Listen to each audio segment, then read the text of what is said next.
Good morning.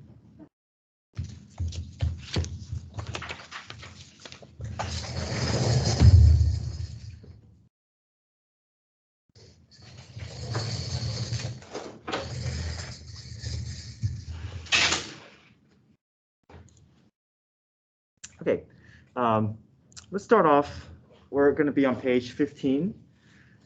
So yesterday in the health session, I did curve sketching, or I did a derivative graphs, and I had that on my put that on the link and the worksheet yesterday under yesterday's link. So this is from the packet. The packet is large enough where we're not going to be able to do everything in class. So I'm just going to pick the problems that that we're not going to be able to get to in class, but we'll be able to get to it here, and it'll be recorded. So.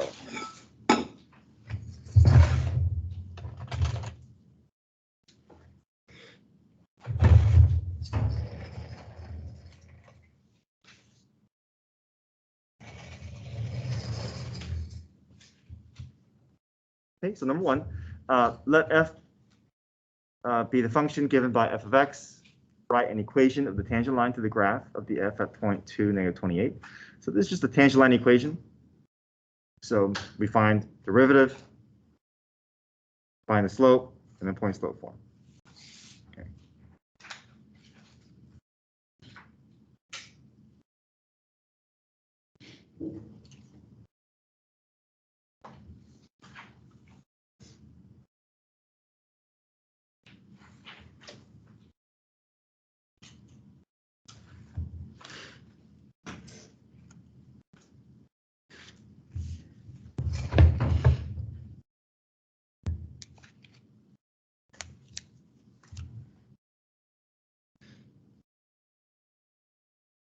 All right, so we have a derivative. How do we find the slope from here?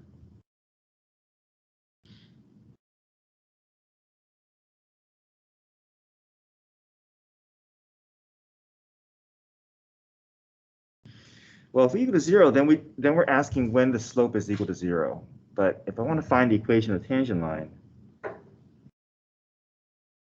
do I find the slope at a specific point?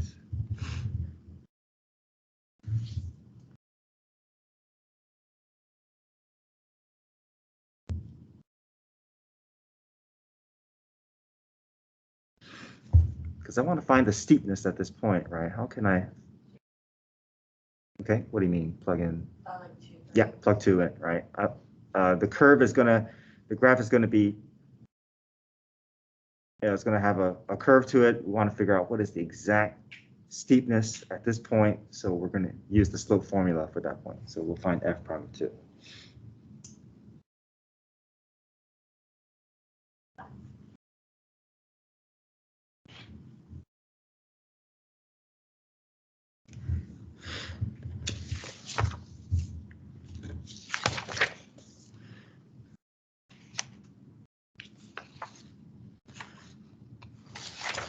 In your calculator, it goes, it'll be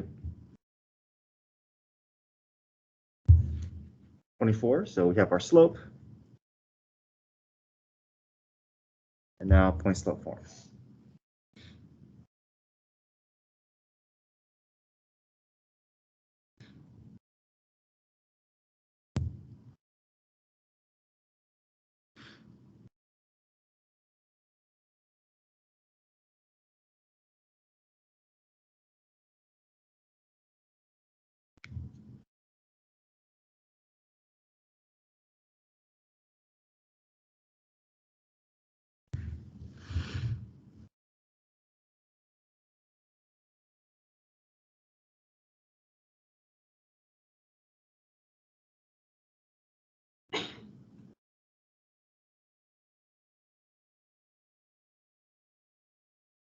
Do you need to move the 28 over?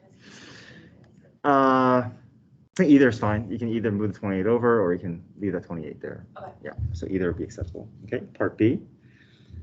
Find the absolute minimum. Okay, this doesn't quite fit into EVT because extreme value theorem requires endpoints, right? So let's do this. We're going to pretend like as if we are going through a first derivative test. We will create the slope sign line, and sketch a graph, and then from there, let's see if we can convince ourselves, is there a way to find an absolute minimum on this graph? Okay, but we'll just go through first derivative test. Okay. Okay, so we have f prime.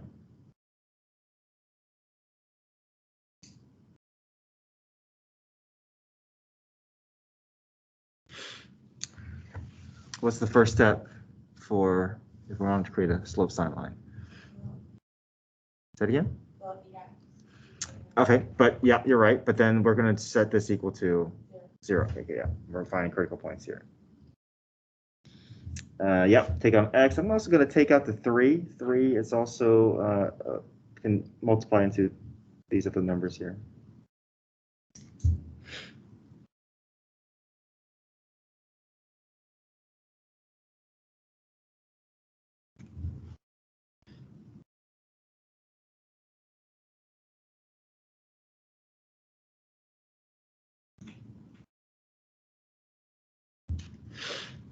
Okay, continue factoring.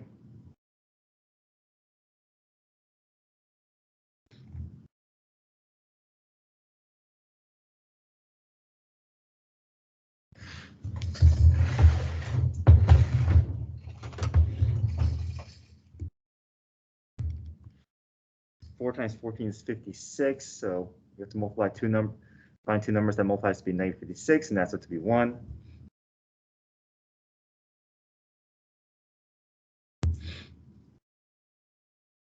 So we can think of it as x and x.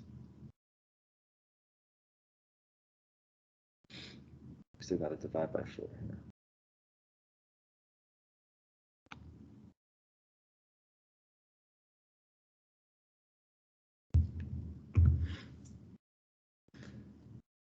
All right, so there's my factor form. Find my critical points.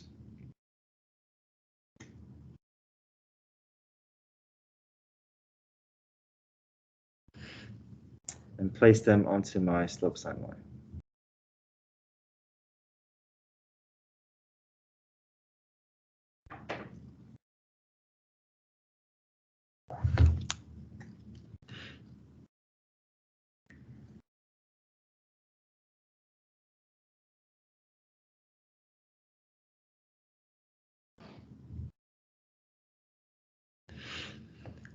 Okay, what's next?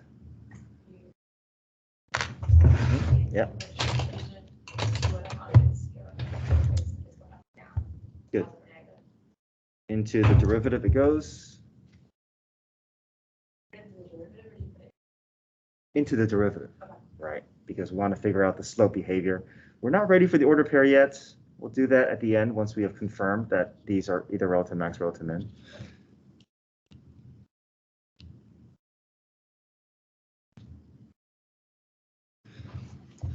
Okay, so negative, negative, negative, 3 negatives, decreasing. Negative, positive, negative. 2 negatives, positives. Positive, positive, negative. Positive, positive, positive.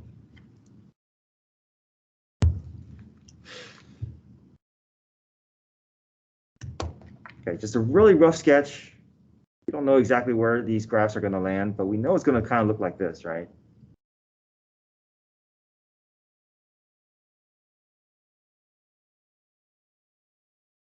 So based off of this potential graph, is there a possibility for an absolute minimum?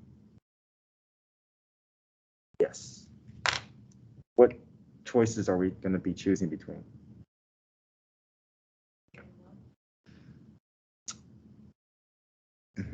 -2 and 7/4. Right. These are the two options. Right. We know that one of these two, I'm not drawing it obviously correctly potentially, but I know that there's a possibility for absolute minimum because the arrows are actually pointing up on both sides. It's not going to go to negative infinity, so we know that we're safe. Between these two options, one of these must be the absolute minimum.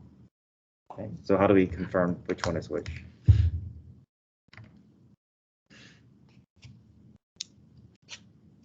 how are we going to confirm which of these points is the actual absolute minimum? Is it like -1 or -1, so everyone has like a lower number? Oh, you mean like these test numbers? Yeah. Well, we don't need these test numbers anymore because we've already gathered their information. We've gathered that the fact the graph is rising and falling. From here on out, the test points don't mean anything to us anymore because we've already confirmed these are relative minimums at the very least. So it says find the absolute minimum. So how do you think we can decide between these 2 points which is lower?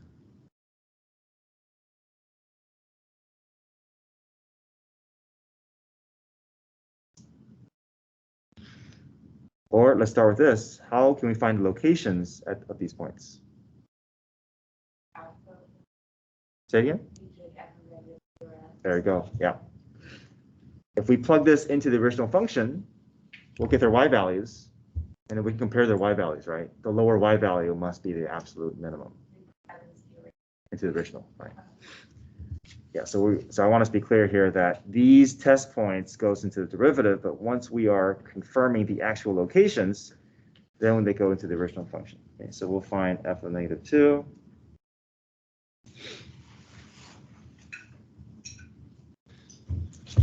So all this gets inserted into the original function.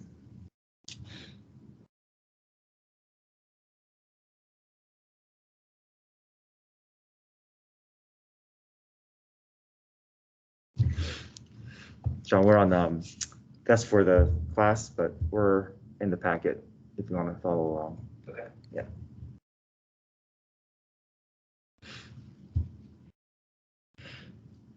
Okay, so f of -2 is going to give us -44. F of 7/4.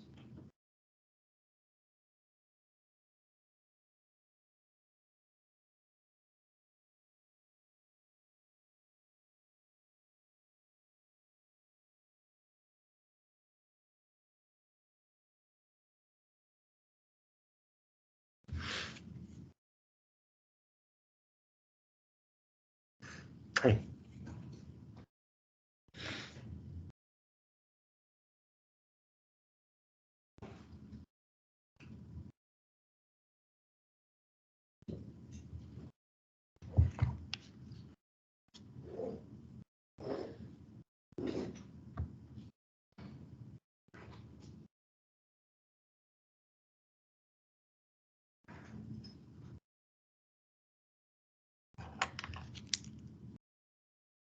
Okay, that's part B. Any questions there?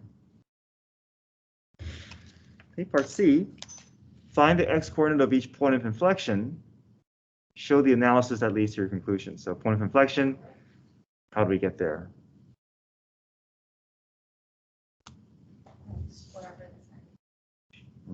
So first we need to find which derivative. Where's which derivative is point of inflection going to come from?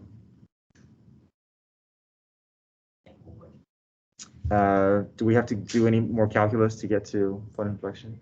Second derivative, right? Okay, so we have to find f double prime, and then we set f double prime equal to 0, right? Find critical points, and then test each critical point.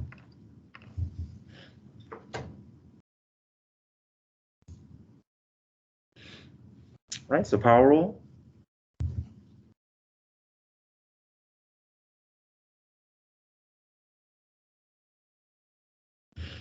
Set equal to 0.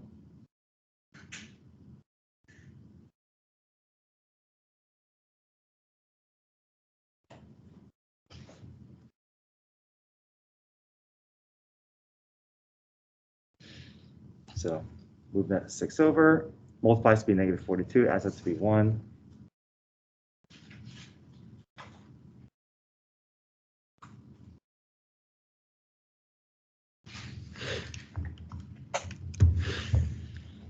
Divided by 6.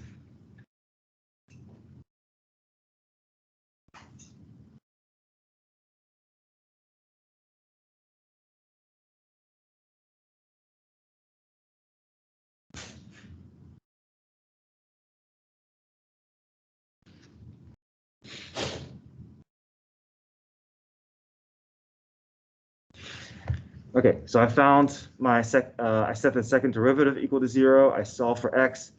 So can we just say these are our points of inflections? What do you guys think? Can we end here?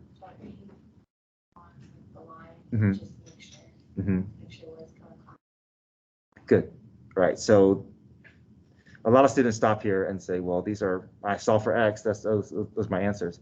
But in order to be a point of inflection, it's more than just a critical point, right? It's a critical point with some more necessary adjustment needs. There has to be a change in signs, right? So we have to go through our sign line and actually test that there's actually a change in signs, okay?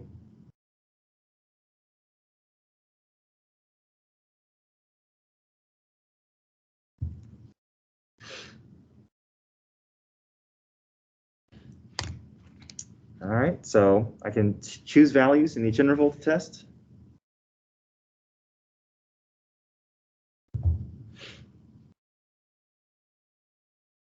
We test these against the second derivative function, factored form. I get negative times negative, which is positive.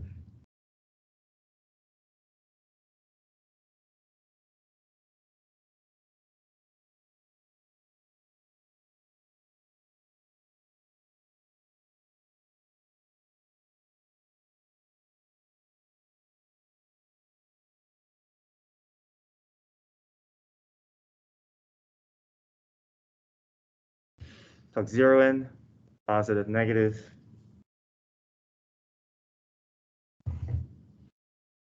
And 2, positive, positive. Okay, do we have the extra confirmation now? Are both of these points of inflections? Yes, right, change in signs. Okay.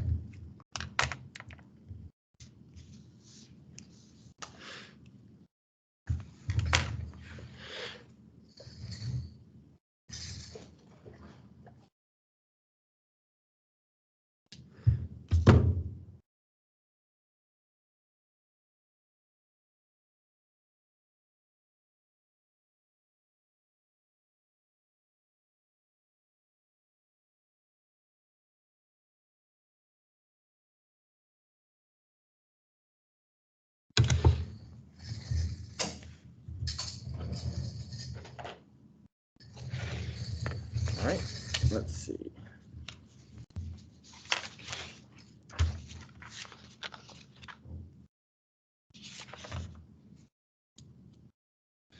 I'll save page 16 for, well, we can do that in class.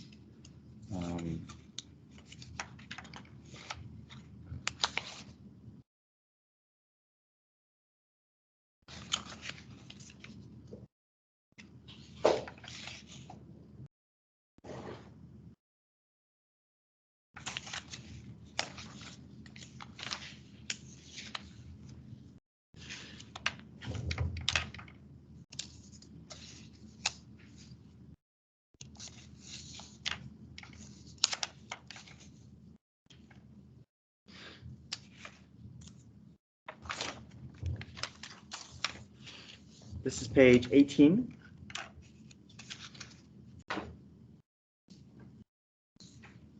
Why don't we do a optimization problem here?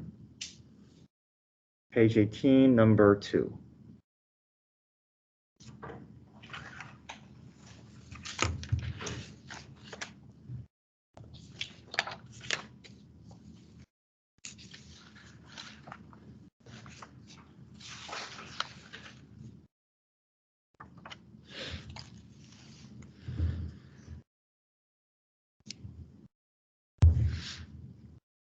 Okay, manager of a department store wants to build a 600 square foot rectangular enclosure on the store's parking lot in order to display some equipment.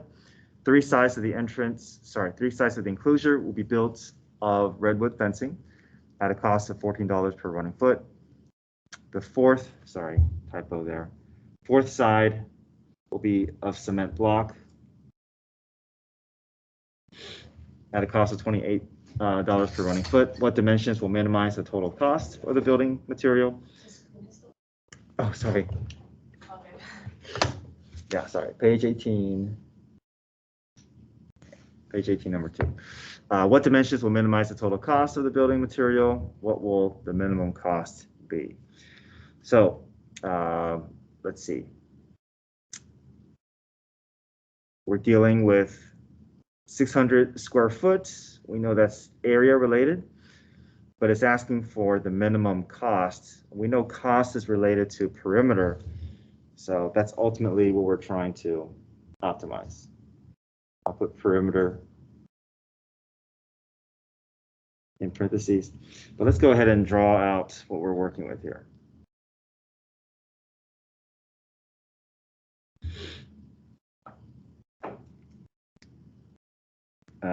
There's one side that's more expensive than the others. I'm gonna call it the X. Now, the dimensions are, I'm not really accurate with the dimensions, right? So I just want to just create some random rectangle here. 3 sides is $14 per running foot.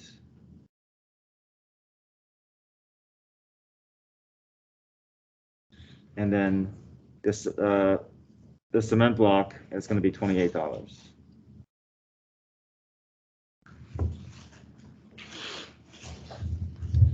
I know that these opposite sides will be the same dimensions, and these will be Y's here.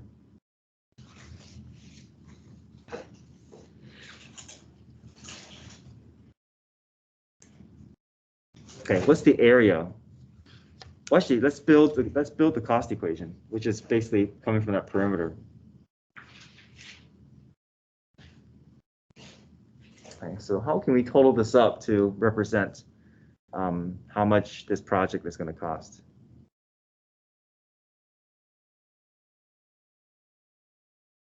We're adding all this up, right? Yeah.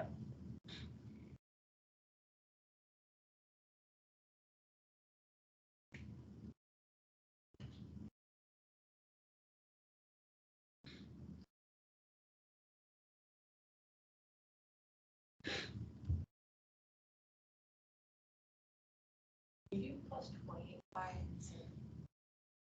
Mm-hmm. you want to. Yeah, I prefer. Yeah, I mean, it's nice to just push everything together, right? Get it simplified.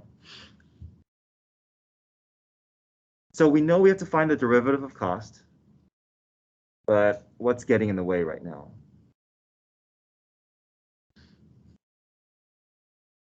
Mm-hmm. We prefer, right? We want all this to be one variable.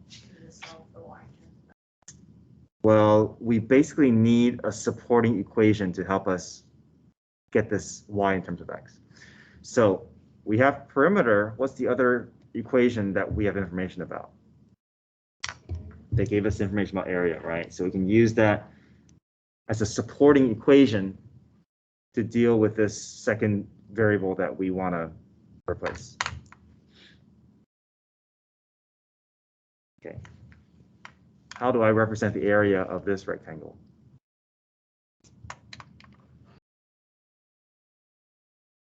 X times y. Area is,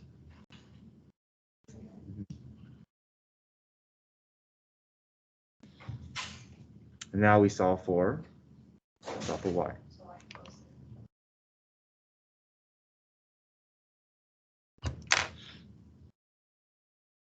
Insert.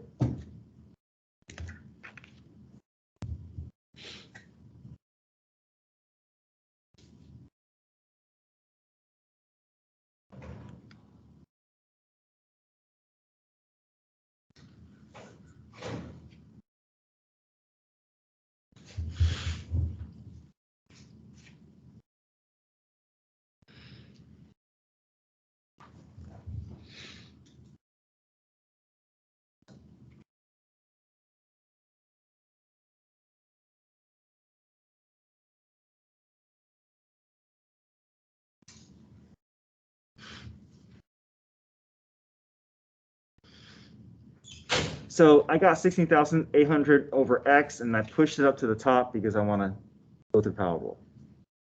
I could leave it below and go through quotient rule, but I prefer power rule a lot faster. Okay, are we good from here to here to here?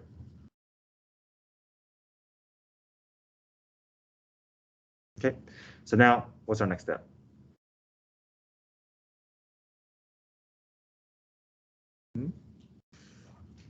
Find a what? Derivative, right? And it's set equal to 0, right? So this is the only calculus step involved here. We're trying to get that cost equation cleaned up so that we can just find it. It's basically just find, it's like 3.1. It's like finding critical point. That's all we're doing. It's just in a word problem format. So we find the derivative set equal to 0 and solve for x.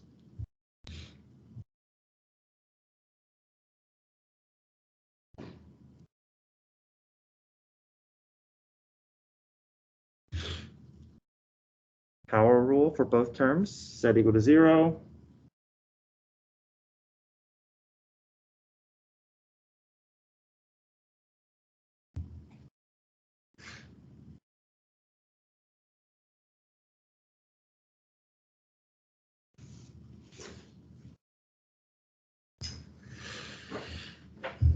Cross multiply, solve for x.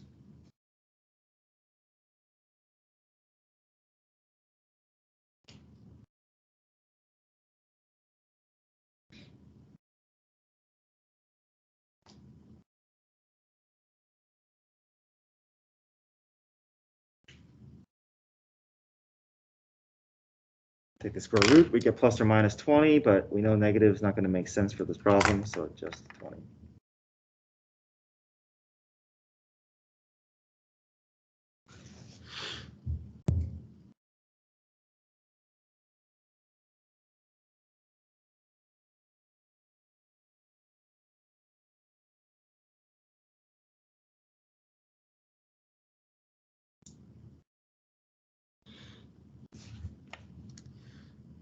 We have x solved. Let's go back and see what it's asking for. It's asking for dimensions.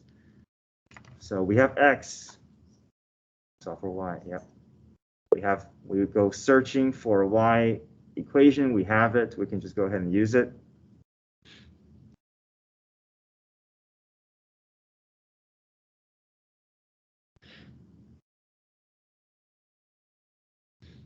Okay. We have our dimensions, 20 by 30, and then it's asking for the minimum cost. So we just go back and search for any of the cost equations and just enter. You can go into any cost equation. Just make sure you don't involve the C prime. So any cost equation works.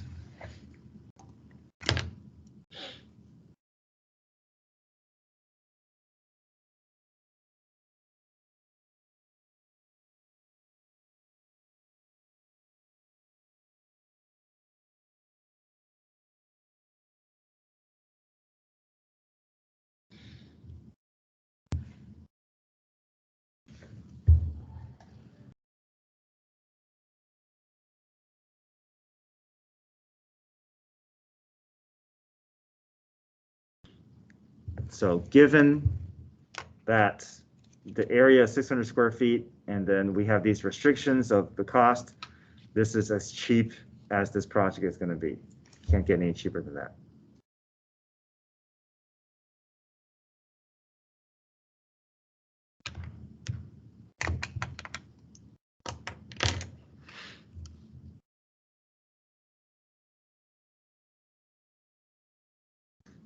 Okay. Do you guys want to do a derivative graph? Okay. So in the worksheet from yesterday, we'll do a problem on the back page.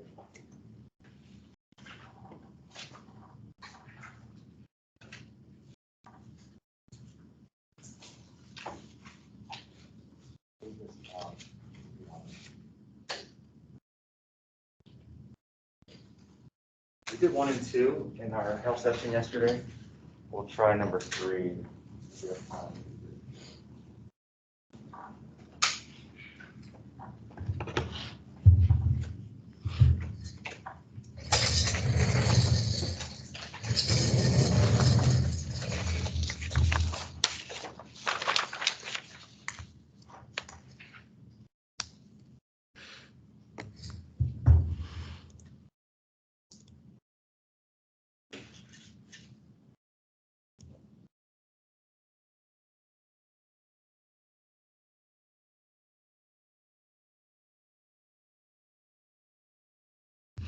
Okay, let's look at 3 and 4 here.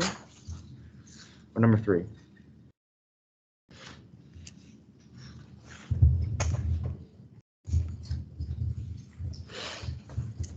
F prime graph is shown. We'll create a slope sine line and a second derivative sine line.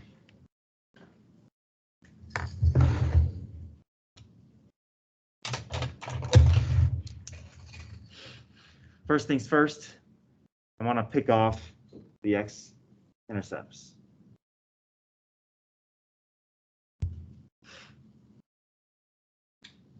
Go ahead and mark up my graph here.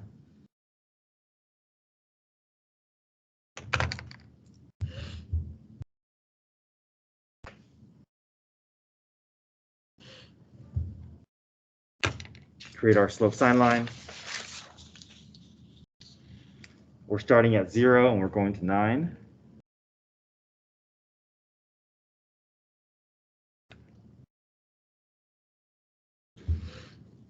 We want all the slope zeros on our sine line, so 2, 4, and 6.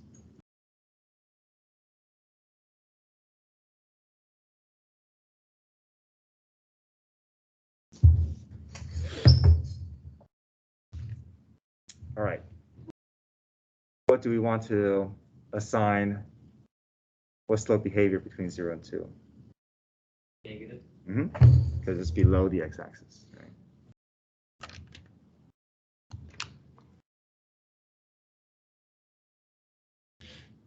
Okay, between 2 and 4.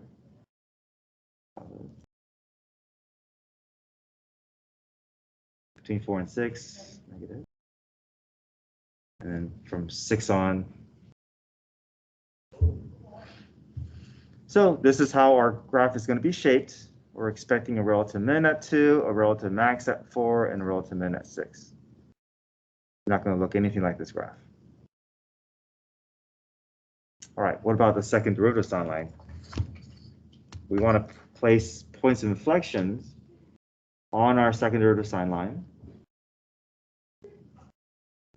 And what points will go on our sine line here? What do we look at? Maximums, minimums.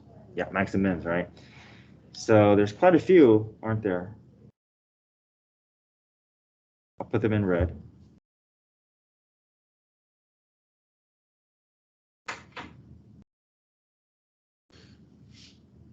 Five, right? We have 5 relative max and relative mins. They all go onto our second derivative sine line. Tutor during lunch today? Yeah, sure. Thank you.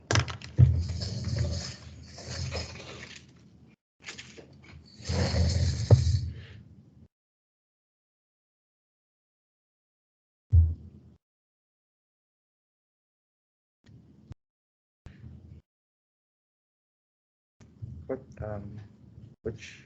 5A? 5A? A&A. Isabella. Okay, Isabel. Thank you. Perfect.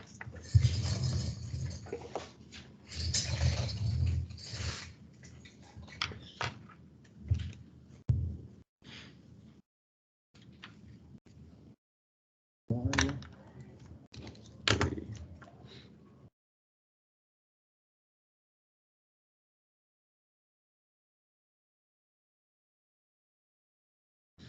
Seven and 8. Right.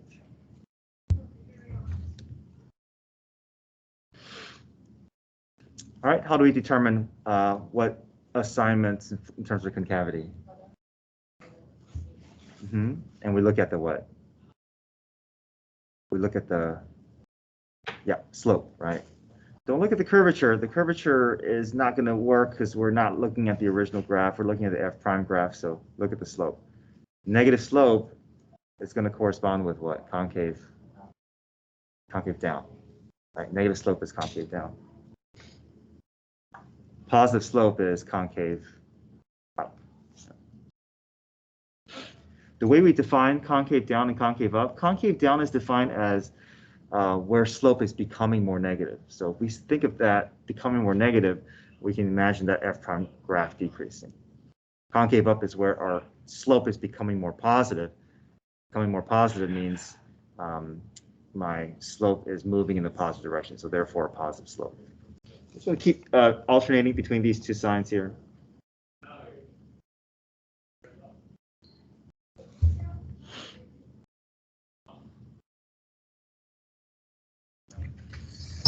Okay, we'll create f of x graph. Let's do two versions of this. We'll create a draft version. Just doesn't matter where the graph is because this problem doesn't give us any anchor points, so we can pick anything that we want. And again, when you're sketching your graph, the x-axis doesn't mean anything. Okay, so we don't need anything to link up to the x-axis. All we want is we want our graph to just display this these shapes or this behavior. So at 2, I'm going to target a low point for relative min. At 4, I'm going to target a high point for relative max. And then at 6, I'll target another low point for relative min. So I'm just going to sketch a graph without looking at the curvature. I just want to have something down on paper to work with.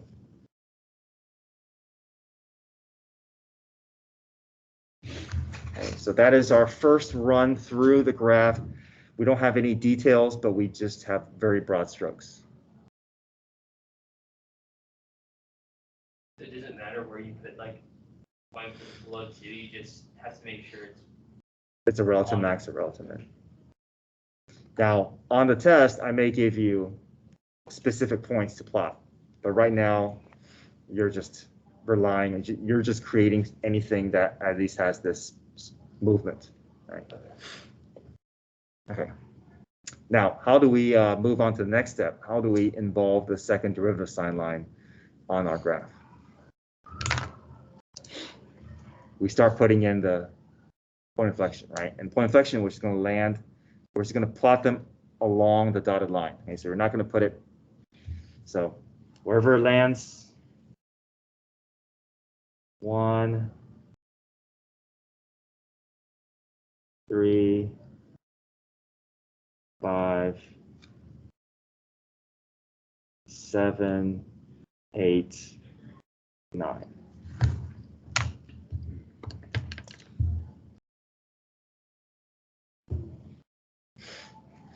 And then between all those dots, we're just going to keep alternating between curvatures. So first up, concave down.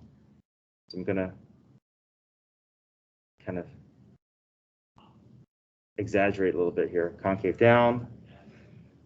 Next up, concave up. From 1 to 3. Concave down from 3 to 5. Concave up from 5 to 7.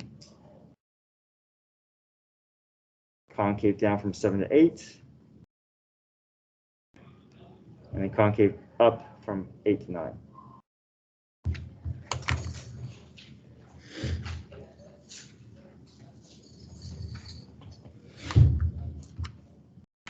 Okay, to finish this off here, second derivative sine line.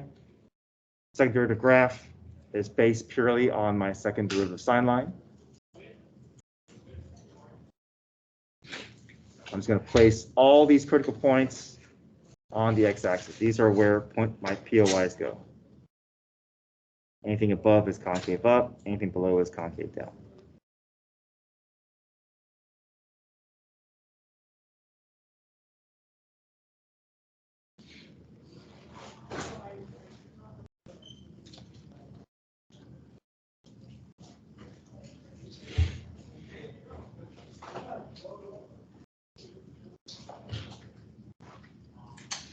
We start below. We start below because of concave down. And we're going to keep alternating. Concave up means above. Concave down means below the axis. Above, below, and then above.